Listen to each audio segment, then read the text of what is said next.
Okay, we're going to begin. Hopefully the sound is good and the video is good. Again, I want to take just a moment to thank you all for being on this webinar. I'm Fred Coel, President of United University Professions, and I'm joined here with some staff who hopefully will make all this work well, and also to take in, as you're seeing on the screen, questions that you will be submitting, no doubt, to us, and we will try to respond to them. We're trying to allow for some time at the end for questions, but if we don't get to all the questions, you send them to me directly via email, and I will respond to those questions as quickly as possible. So let's begin. What this webinar is intended to do is to provide you with background on the issues that we are going to be dealing with this session. And you know, in actuality, the issues that we're dealing with this session are not all that different than the ones that we've been dealing with for years. Because you go back to 2008 and the Great Recession hitting New York State, and then the budget cuts that followed. SUNY is unique. SUNY, among all government agencies or entities, has never recovered from the cuts that hit the State University of New York back in those years. At the same time, our needs have shifted, especially as you will see when we discuss the situation facing SUNY's hospitals. The purpose overall for all of us on this webinar today is basically to make you as much of an expert as possible on the issues that we will be bringing to the New York State Legislature, to the governor, and to SUNY itself. We do have this unique relationship with SUNY, where oftentimes we have to convince them of their own priorities. And I'll get into that a little bit as we go along today. To begin with, let me give you a brief summary of where we are politically in New York State today. You know, oftentimes, for those of us involved in this work, as I have been since I was elected back in 2013, there's an understanding on our part, and it's developed over years of struggle, that there are all of these internal dynamics and internal fights that take place that are not visible to the public, nor are they visible to you, our membership. But what you need to understand about New York State, and specifically the legislative environment that we're going into this year, is first and foremost, no matter what changes in New York, one thing remains the same. We have a political system in New York State where the governor is dominant. It is a strong executive model. That goes back to the progressive era of the turn of the 20th century. As a case in point, the governor proposes a budget. Apparently, he's going to propose it tomorrow or the next day. That's when he is scheduled to do so. And we'll see what he's proposing for public higher education. The legislature will then have till March 31st at midnight to approve a budget. If that budget is not approved, then the governor's proposed budget goes into effect. It is a system that is dominated by the governor, and that's been reinforced by court cases through the years as well. So you have to keep that in mind, that as we deal with the legislature, they are dealing with the governor who remains dominant in the political system. Second, we have an entirely new legislative situation right now. We have a Democratic majority in the New York State Senate. In fact, the largest Democratic majority that we've had in decades, going back almost a century, if I recall correctly. And so we have this new dynamic. SUNY, in case you don't know, from the start was seen as a Republican institution. It was created by Governor Rockefeller, for all intent and purposes. That's where the Great Expansion took place. And most importantly, the idea was that there were campuses placed within each senatorial district, especially upstate, where Republicans traditionally have dominated. Now we have had that legislative body flip to the Democratic Party. As such, it's a whole new game. We're dealing with a different group of legislators. We are dealing with legislators who may not, in the main, represent districts where we have SUNY campuses. So that's going to be a challenge. We will have to bring new chairs up to speed on our issues in a very compressed time period. And given those factors, the new leader of the New York State Senate, Andrea Stewart-Cousins, in a meeting with officials and others, has made clear that there needs to be a tempering of people's expectations. The Democrats are new in the majority. They have a huge agenda, as we'll talk about in a second. And as such, what they're trying to do is temper people's expectations that all of a sudden there'll be a rush of progressive legislation all getting passed. It's going to be a struggle. We also have a question regarding the New York State Assembly.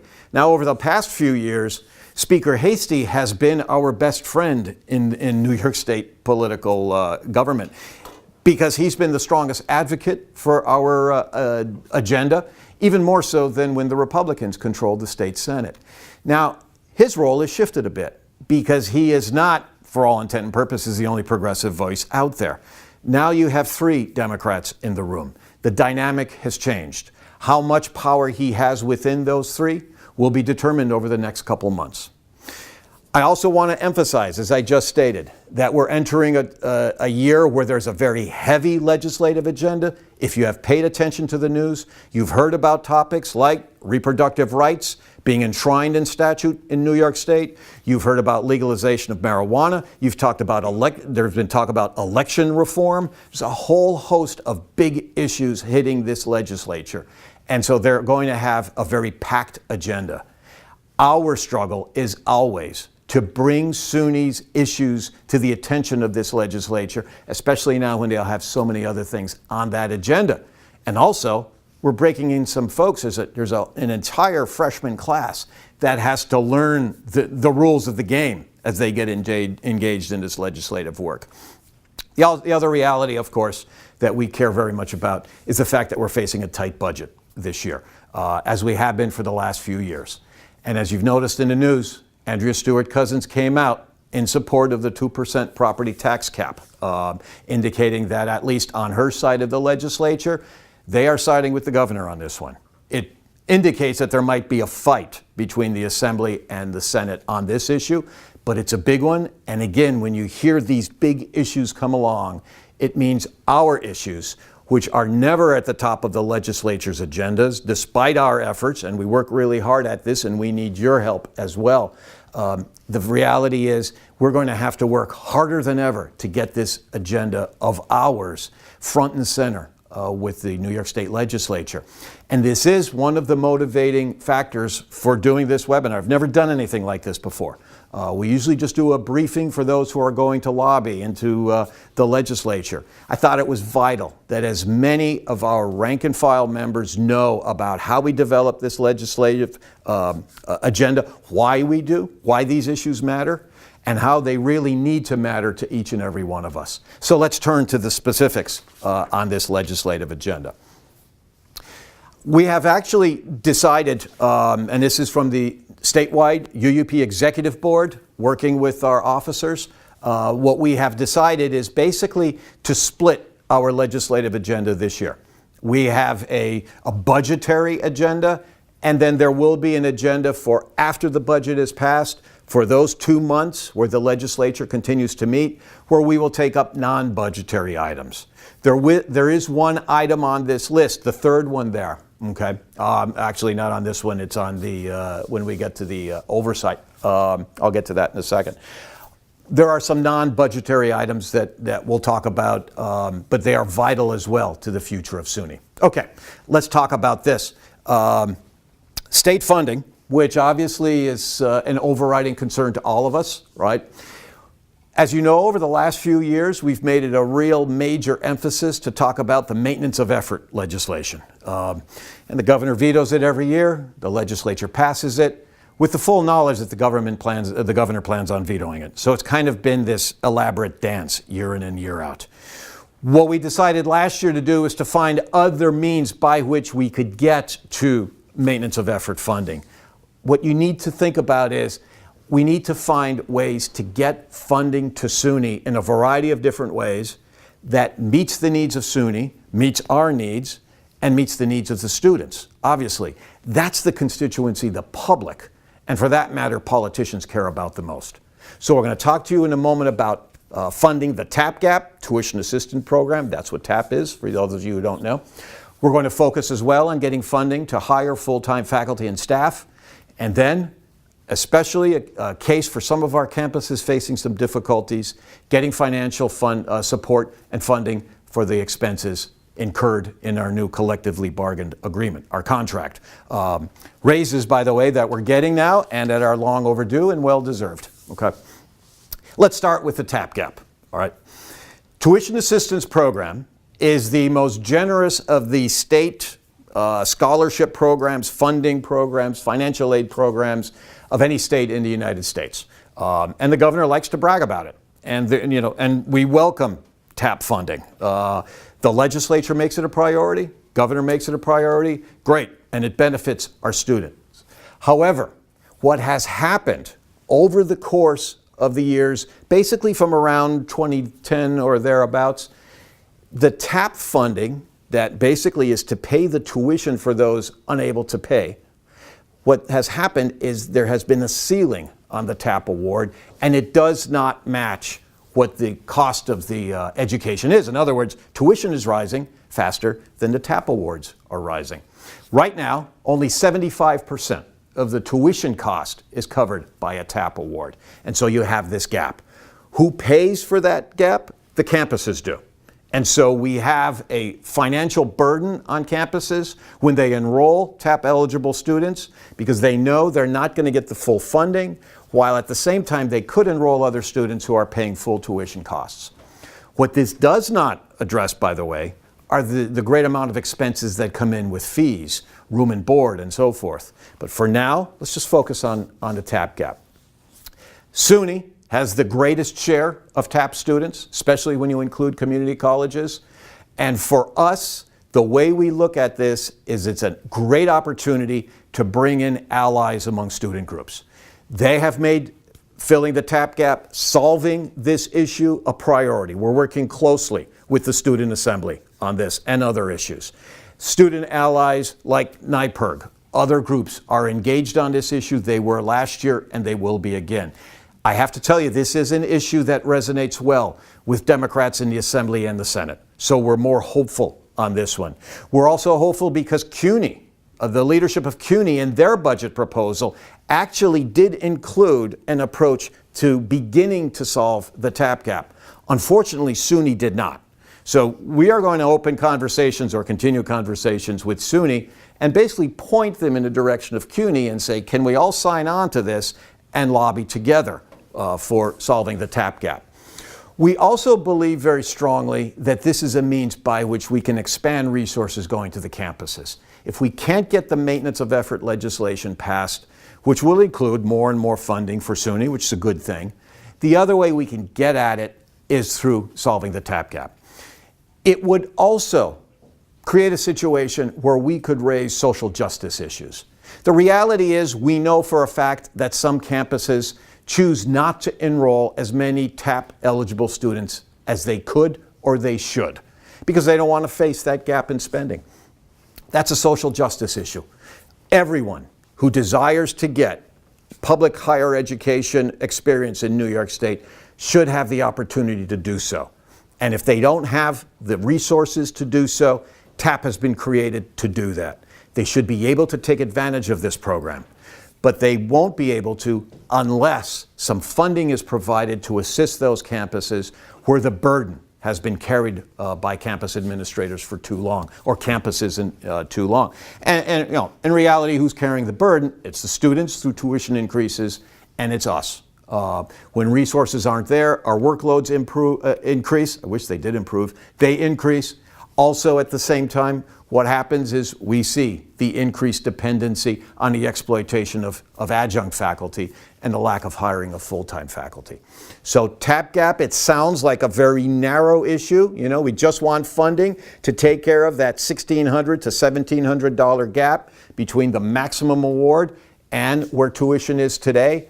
Well, in fact, when you multiply all that out, that comes out to roughly $75 million or so that SUNY would get to address the TAP gap issue. Okay?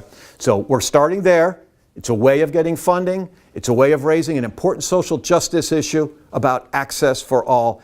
And it creates for us the opportunity to forge alliances with students and other groups who focus on social justice issues. Next, in terms of funding, the issues related to hiring full-time faculty and staff have been something that we've focused on really going back 10 years or so. In fact, throughout the history of UUP, we have really made this a priority, that we know that students succeed much more broadly when they are utilizing and experiencing higher education through full-time faculty and full-time staff. Adjuncts, as they cobble together careers at multiple institutions, it simply is impossible for them to provide the same level of service for students as full-time faculty and staff do. We've had a variety of different proposals through the years. Okay, we have proposed an endowment for SUNY that we felt would build a financial base for this. We'd accept that, but we have moved on to basically say, look, the governor has proposed a couple of years ago, and it got passed by the legislature, this Excelsior program, this scholarship that theoretically is supposed to expand SUNY and access to middle class and, I would argue, upper middle class students. Well, we know from the numbers that there has not been a dramatic increase in student numbers thus far. But as the income eligibility level rises, there are going to be more and more students who will be eligible, and they may very well be taking care of Excelsior. SUNY's estimates and the estimates from the governor's office are that we're going to start looking at significant numbers. Therefore, if the program is serious, as in these students have to graduate in 4 years, they've got to take 15 credit hours each semester, then we're going to need faculty. Because the worst situation would be if students come in wanting to take advantage of Excelsior, and then it turns out that they're not eligible because they couldn't get the credits, they couldn't get the classes, they can't graduate on time, then they've been subjected to a bait and switch. And so our argument is, fine, Excelsior is what it is. Let's make sure the students who take advantage of it have the resources to succeed. Therefore, there needs to be full-time faculty. After all, the governor and the legislature promised that once the program was put in place, then resources would follow. Resources have not yet followed. They need to, in order for students to be able to succeed. We believe very strongly that what needs to happen too, when we talk about putting funding into hire full-time faculty and staff, we need to be able to create an opportunity pathway for part-time employees, part-time faculty to move into full-time lines. That's part of our proposal. The proposal itself is not firm at this point in terms of the funding or whether or not it would be phased in over a couple of years because, A, we don't know what the governor is going to propose in his budget over the next 24 to 48 hours. We don't know how firmly SUNY is staying with its position to really only bring in a small number of high-profile faculty into STEM fields. We don't know if they're going to embrace the CUNY proposal, which is to bring in a larger share of full-time faculty. And so we're basically remaining vague about this one because we want to see what our partners, that would be SUNY, what our governor proposes in his budget before we move forward with something formal. But there will be a full-time faculty proposal in our legislative agenda for the reasons that I've just laid out. Next is the cost that has fallen to our campuses, and that is to pay for the negotiated salary increases. Keep this in mind. We negotiated this contract with SUNY, with the state of New York. They were on the other side of the table, and they signed that contract. That means they made a commitment. They negotiated in good faith that they could afford this contract and everything it contains. Remember, too, that the last contract was dismal. It was an incredibly burdensome contract. 3 years of zeros, give-backs in lag days and furlough days, give-backs in health insurance premiums. It was a very expensive contract that we gave back funds to the state of New York and specifically to SUNY, at the same time that they were benefiting from tuition increases each and every year. So SUNY was making revenue, SUNY was saving on expenses, and of course they were saving during 2016 and 2017 while we were out that year.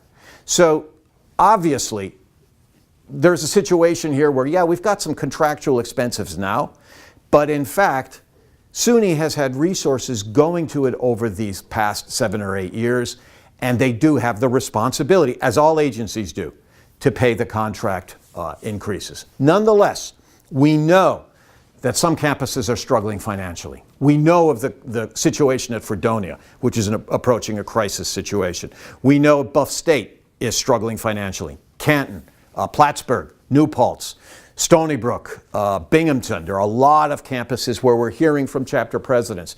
And we need to hear from as many of you as possible, where you're hearing from administration about potential hiring freezes, cuts, whatever the case may be. I will be testifying on the governor's budget proposal in a week or two.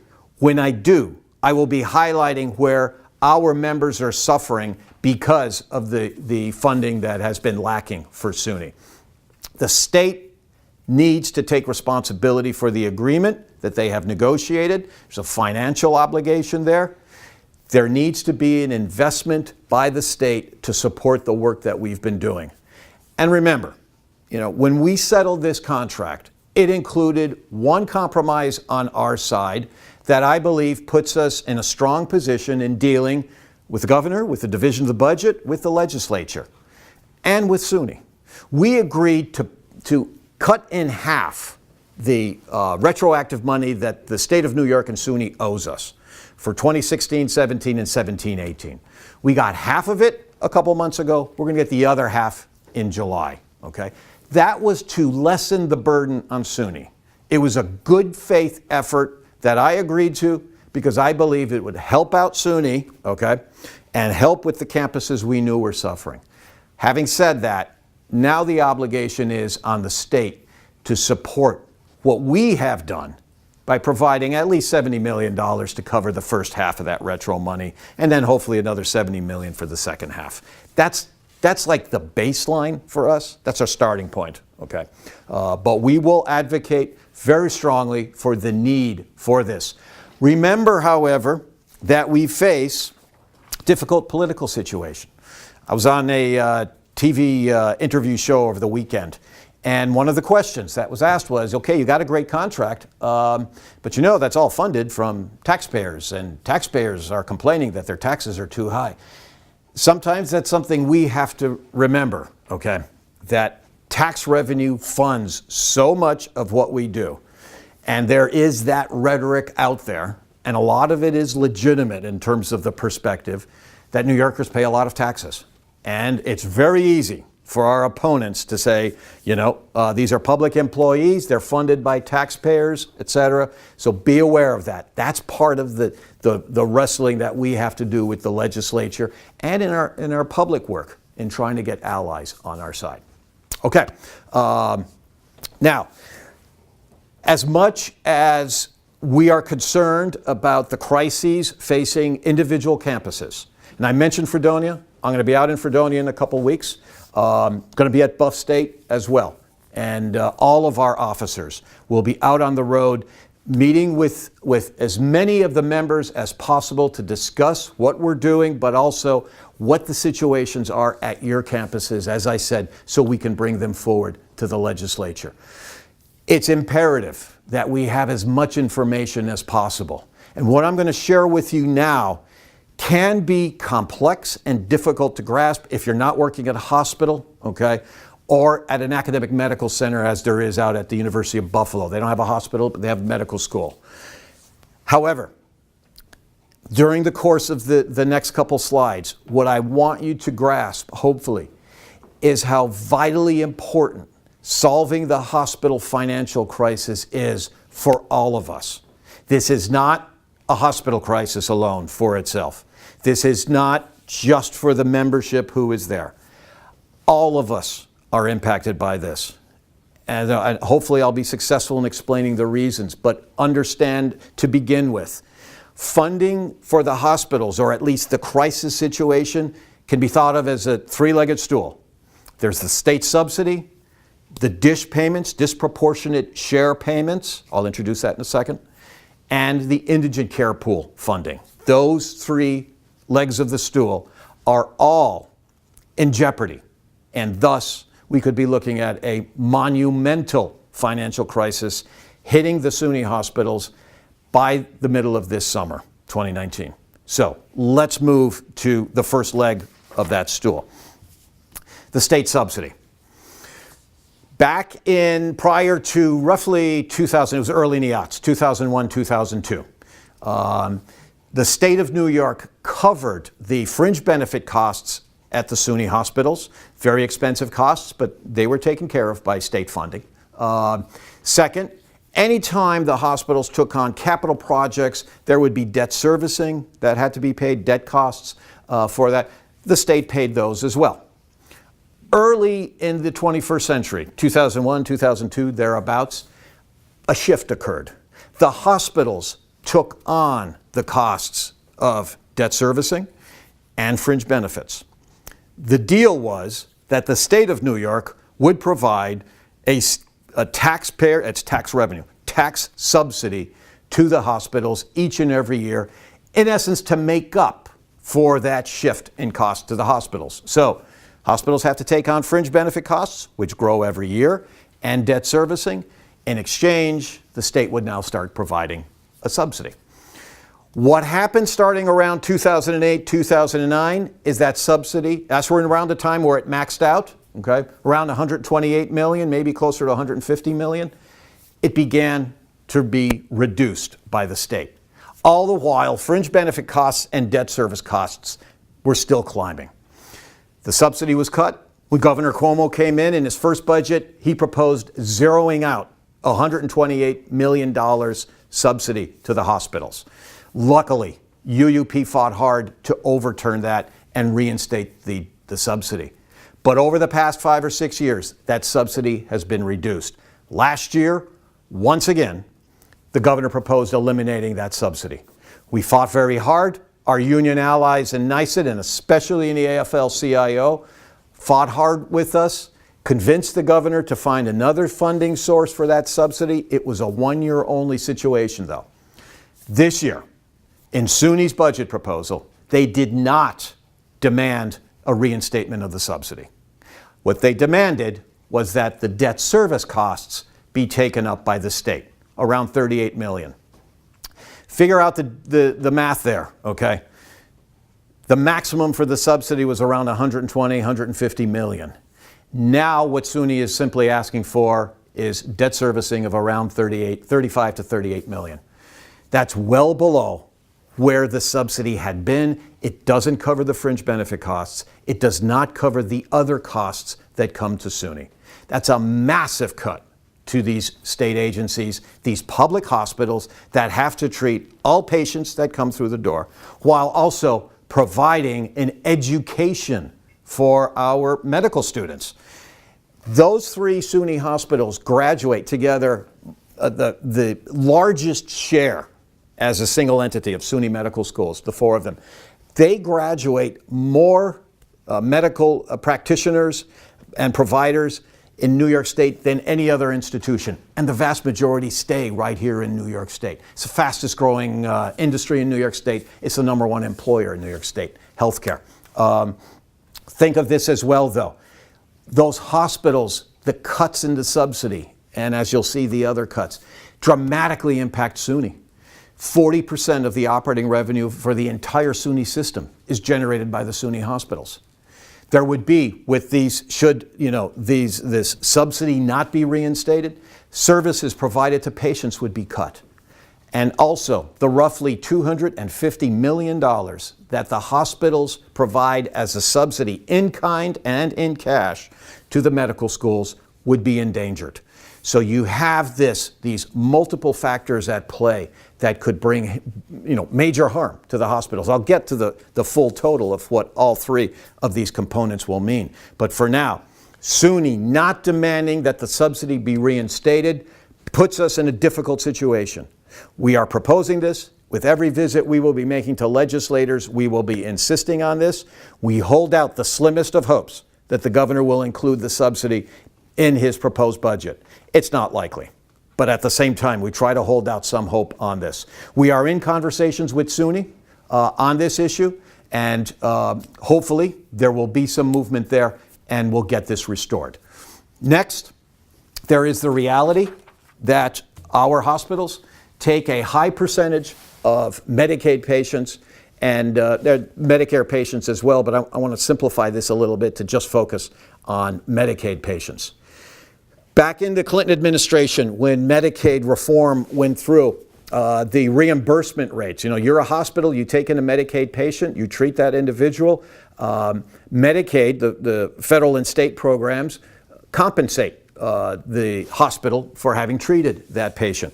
Well, as part of the so-called reform, the reimbursements were diminished.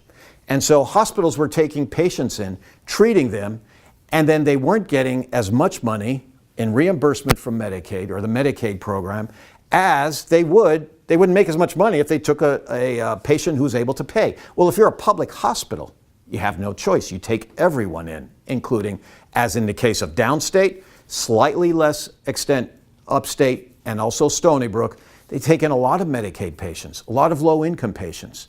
And so part of the fix was the disproportionate share hospital program. If you as a hospital take in a large share, won't get into the details for this, a large share of Medicaid patients, then the federal government will provide funding to you as a hospital, but the state has to match that money. The feds don't just dump money into the SUNY hospitals and say, yeah, you're taking a lot of Medicaid patients, here's your federal money. The state matches the money. The feds pay half, the state pays half. Well, what has happened in the last 2 years, without any explanation, without any justification, is that the Department of Health in New York State has set in place a cap as to how much the state will provide as its match to the 3 SUNY hospitals. No other hospitals have been affected by this. Think about it. If you have been treating patients over the last several years and you have racked up a disproportionate share amount of money that you are due, and the federal government says, yeah, you are owed $200 million. I'm just using round numbers here. But the state of New York says, well, the most we can match is $170 million. That happens to be the cap. Then the feds will only provide $170 million. That's a cut, a massive cut. For services that have already been provided, the expenses have been taken on. The debt has been taken on, what's called structural debt. The reality is, our SUNY hospitals face the potential, real potential, of deep, what's called structural debt, long-term debt. Last year, we reached the point where the state of New York said, we really don't want to provide all of the match, and so SUNY's going to have to do the state side of the match. And then SUNY turns around to the hospitals and says, the hospitals will have to pay us back for this. If you think about it for a while, what that turns out to be a case where the SUNY hospitals only get a half of the money that they are owed. Right now, in theory, the 3 SUNY hospitals owe SUNY $83 million for what the SUNY put up for the DISH funding. It's complex, I know, and I hope I haven't lost too many of you. The way to think about this is the state is simply limiting how much money it and the federal government will provide to the SUNY hospitals who are taking in those least capable of paying. And that creates a real financial burden. How big a burden? You'll see in a second. Let's talk, and by the way, the numbers I'm using here, these are all SUNY's numbers, okay? And they've been good about providing us with the information we need so we can advocate successfully. Next, the Indigent Care Pool. This is another program that's similar to DISH. In fact, it's funded through state Medicaid funding, indirectly through DISH. Those hospitals that take in, again, a high percentage of those unable to pay receive state funding. And SUNY hospitals, as you see on the slide, have done fairly well. About a year ago or so, the Department of Health put together a task force to study the Indigent Care Pool funding formulas. And for some reason, we've never gotten a straight answer, SUNY was excluded from this task force. Every other hospital you can imagine, interest group, whatever, were included in these discussions. SUNY was not. And by extension, neither were we. What we have seen in preliminary proposals coming out of this panel is that the SUNY hospitals would see a dramatic cut, especially the hospital at Downstate in Brooklyn, a dramatic cut in indigent care pool funding. So that would be a third hit to the hospitals. We obviously are going to advocate very strongly that the legislature protect the SUNY hospitals and hold them harmless. If the state of New York wants to give more indigent care pool funding to other hospitals, fine. Hold our hospitals harmless in this situation. Otherwise, as you'll see now, the hospitals are going to be in really serious difficulty.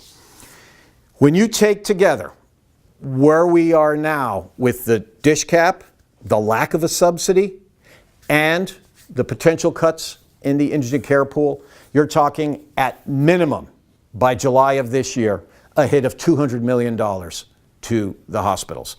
In other words, they take on expenses, their structural expenses of doing business leaves them with a massive revenue hole every year because of the nature of the care they provide, and that they're teaching hospitals. That's if there's no subsidy, if the dish funding is where it was last year with the $170 million cap, and losses in the indigent care pool. In the worst of circumstances, and that, by the way, that's the best situation.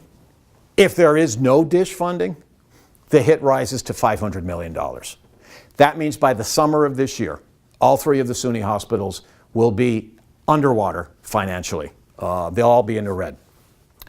And that means their financial ability, their ability to survive financially will be called into question. We're talking about, a massive impact on the workforce. A workforce of the three hospitals over 25,000. 35% of the membership of UUP, 35, over a third, work at the SUNY hospitals. As I said earlier, 40% of the revenue for the entire SUNY system comes from the hospitals. And there is a subsidy for the medical schools. The question is, where will the money come from? This is a massive crisis that is here. In our conversations with SUNY most recently, the conversations have been positive in that they get it. They understand the seriousness of the situation, and they do want to work with us in advocacy. And we need all of us engaged in this work. If the SUNY hospitals have this kind of hit, let's just take a look at upstate. It's the largest employer in Onondaga County. It serves 19 counties. So you have a massive impact on this entire region in healthcare and economically speaking, which provides us with some political leverage, to be brutally honest about it, okay, with the governor and the legislature. But think about the impact on that, and if SUNY is basically told to pick up the slack, to fill this financial gap, imagine the impacts on the rest of our campuses. That's the reality. And so, as we have experienced, some of us have experienced for decades. My home campus was Cobleskill. In the 1990s, there was talk about closing all 5 of what then were called the Ag and Tech campuses. The only thing that kept us open was funding from the hospitals. $90 million was taken from the hospitals, given to the Ag and Techs, and we stayed open. That's back when we had a system in SUNY. In order for the system to survive, we need the state to step in, and we need SUNY and all of us to advocate for these important institutions. Okay. The third major area in our legislative program, and though it's not directly financial in a manner of speaking, it is. It has to do with the SUNY foundations, not the research foundation, okay? That's with nothing to do with that whatsoever. These are the campus foundations that exist basically at all SUNY campuses, but are biggest and richest at the university centers. Last year, State Comptroller Tom DiNapoli released a report that pointed out how there was a total lack of oversight by SUNY on these foundations, and that there were questionable expenditures.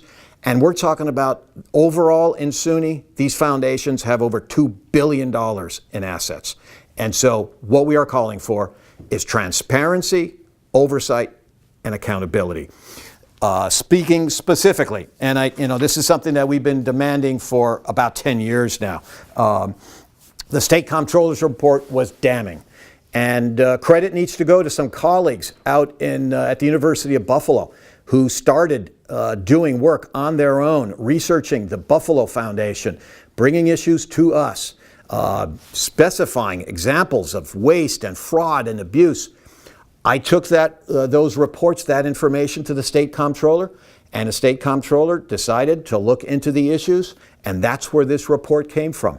You can see in the PowerPoint, these foundations have not been audited, some of them for over a decade, over half of them. And you have to understand something unique about this. The state comptroller doesn't have the power to audit the foundations. He lost that power in 2011. We are, as you'll see, demanding that power be reinstated to the state comptroller. SUNY is supposed to police itself. What the report found is that it's not. And when I hear that Stony Brook is suffering and Binghamton is suffering, those are the deficits that we have from information that members and administration has provided us with. Take a look at Stony Brook. Right now facing a budget hole of $38 million. Their foundation's net assets as of 2016 is over $400 million. Foundations were created to serve the academic mission of SUNY. The academic mission is endangered with these deficits. The foundations are there to support the academic mission. It would seem logical that there be oversight, at the very least, of these institutions. And that's why we're calling for what we are and have been. We have produced legislation, and last year and the year before we fought for this, where campus administration, SUNY system administration, and the legislature would have oversight responsibilities. And in the case of the legislature and SUNY would have to approve spending decisions. There would have to be financial statements made public, as well as vendors and the employee salaries. That was also something that came out in the comptroller's report, where presidents and vice presidents were padding their salaries with money coming from the foundations.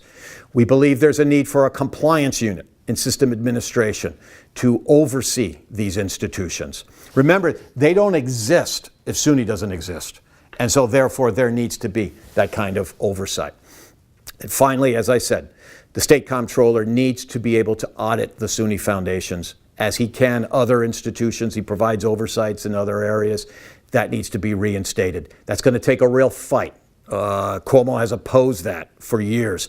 He has proposed some very limited oversight legislation that we haven't supported because it doesn't do anything in terms of addressing the real issues. Okay, so that's where we are on the major issues in this, specifically the budget cycle through the end of March in terms of the issues we'll be advocating on, and on the transparency of the foundation, and it's going to extend out past budget. In fact, that's when it'll get most of the attention.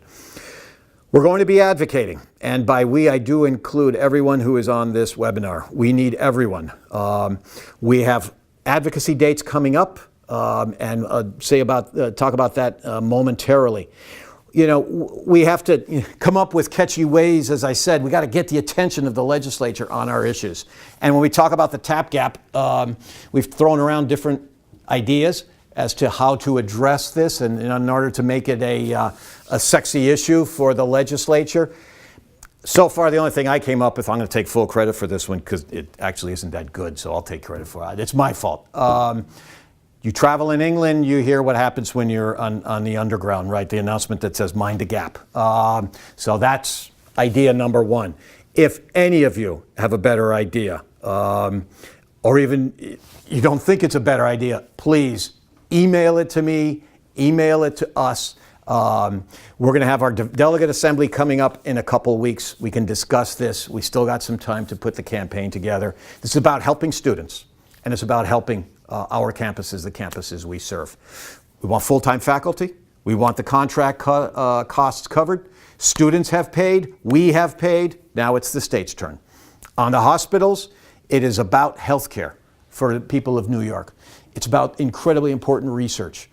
And it's about educating the next generation of healthcare providers and incredibly well-paying jobs throughout New York State. And by the way, when I was asked on the interview show about, well, you know, you're getting this contract and, you know, it's paid by taxpayers, I made clear to the interviewer, I've lived in Schoharie County for over 30 years now, and I pay taxes there. All of us do who work in SUNY.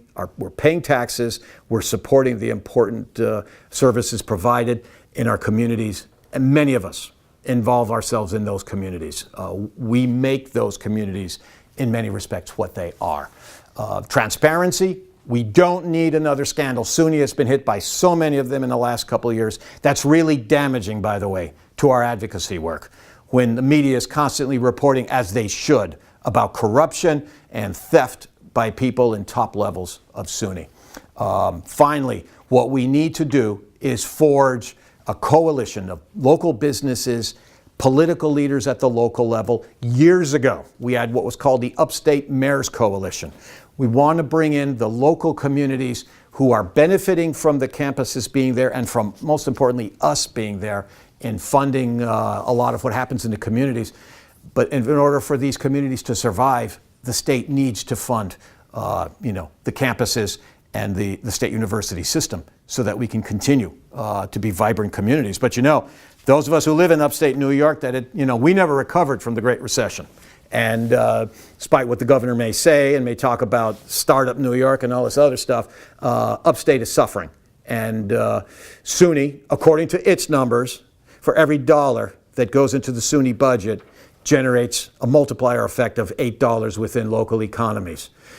That's an important injection of resources to make upstate economies work. We are the engine that can drive these communities. So I'm inviting you to join us to talk about these issues and eventually others as well. Our major advocacy this year, in conjunction with NYSUT, New York State United Teachers, our allies in the Public Professional Staff Congress, PSC, at CUNY, in the community colleges, NYPIRG, the Student Assembly, EOP and EOC members and students will be coming in, a couple of hundred of those folks. We're bringing in students in every way we can. We want this big advocacy day for public higher education to be a success. We need you to register and to join us then. However, what's even more important, join us in our in-district lobbying. It's where you live. It's where you pay taxes. It's where students live. It's where you can have a real direct impact on local legislators. We're going to work with every chapter. We're going to work with everyone who wants to be a part of this. It is incredibly crucial that we be successful in our advocating. And nothing is off the table. We're going to go forward with what we believe to be a reasonable agenda for all regions. We're going to fight hard for this. But if we see that the state, whether it's the governor or the legislature, are dragging their feet on issues like the hospitals, but also on the TAP gap and on these other issues, we're going to go public. We have in the past. We run television ads. We have in the past.